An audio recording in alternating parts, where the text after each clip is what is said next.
भ्रष्टाचार में लिप्त हैं उनके खिलाफ तो कार्रवाई होना ही चाहिए। था उसका अंत होने वाला है और भारतीय जनता पार्टी ने जिस तरीके का तांडव लोकतंत्र की मर्यादा को तार तार करके किया था पिछले साल, पिछले सत्र में विधायकों की मंडी लगाई, देश ने देखा है। इन सब परिस्थितियों के बाद सबसे बड़ा बेरोजगारी का दर्द लोगों ने सहा और फिर भी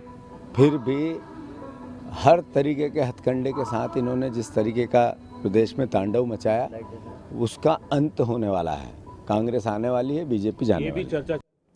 तो आपने सुना, दिग्विजय सिंह दावा कर रहे हैं कि 130 सीटों से ज्यादा कांग्रेस के पक्ष में आएंगे और वो भारी बहुमत से सरकार बनाएंगे। जीतू पटवारी ने दावा किया कि जिस तरीके से युवाओं का नुकसान हुआ है, जनता को ठगा गया है, पिछली चुनावी सरकार को हटाया गया, उसका बदला इस बार जनता लेगी और उनकी सरकार बनेगी। तो जीतू पटवारी और दिग्विजय सिंह जाहिर सी बात है कांग्रेस सरकार बनने का दावा कर रहे हैं। शुरुआती रुझानों की बात करूं तो राजस्थान से और रुझान आ गए हैं। 85 सीटों के रुझान अब तक सामने आ गए हैं, जिसमें भाजपा फिलहाल आगे चल रही है 46 सीटों पर, कांग्रेस 39 सीटों पर आगे चल रही है।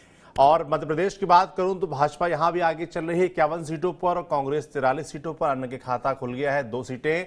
छत्तीसगढ़ में 38 सीटों के रुझान सामने आ गए हैं और यहां पर कांग्रेस आगे चल रही है फिलहाल 22 सीटों पर और भाजपा 16 सीटों पर। यानी कि भविष्य हम देख पा रहे हैं कि कांटे की टक्कर है। और जो हम लोग बात भी कर रहे थे और एग्जिट पोल्स में कहीं भाजपा आगे दिख रही थी, कहीं कांग्रेस आगे दिख रही थी, तीनों ही राज्यों में, तो उससे कहीं ना कहीं हम लोग को यह आकलन हो गया था कि कांटे की टक्कर तो रहने वाली है। और हम लोग जब ग्राउंड पे भी गए थे तो वहां पर ये तो साफ नजर आ रहा था कि जिस तरीके से आप मध्य प्रदेश की मैं बात करूं तो वहां पर भाजपा को आज से 1 महीने पहले बताया जा रहा था कि भाजपा काफी पिछड़ गई है और कांग्रेस को बड़ा बहुमत मिल सकता है।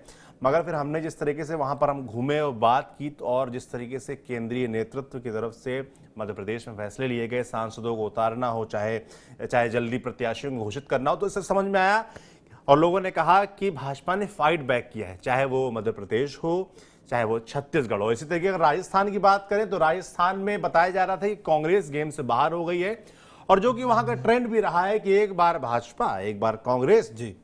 मगर लोगों ने कहा कि नाराजगी अशोक गहलोत के खिलाफ नहीं, नाराजगी उनके विधायकों के खिलाफ है। और अशोक गहलोत ने आखिर तक जनता के बीच ये मैसेज दिया है कि वो उनको चुन रहे हैं, विधायकों को ना देखें। जो कि नरेंद्र मोदी आप देखिए, वो 2019 का लोकसभा चुनाव याद करिए, नरेंद्र मोदी जब प्रचार करते थे तो वो जगह जगह जाके कहते थे कि आप सांसद नहीं चुन रहे हैं, आप मुझको सुन रहे हैं, आप मुझको देखिए, आप प्रधानमंत्री चुन रहे हैं। तो वही कुछ तरकीब इस बार अशोक गहलोत ने कांग्रेस की तरफ से राजस्थान में अपनाने की कोशिश की और उन्होंने कहा कि आप विधायकों से भले नाराज हो, उनको देख लिया जाएगा, मैं देख लूंगा, आप मुझको चुन रहे हैं, आप मुख्यमंत्री चुन रहे हैं। तो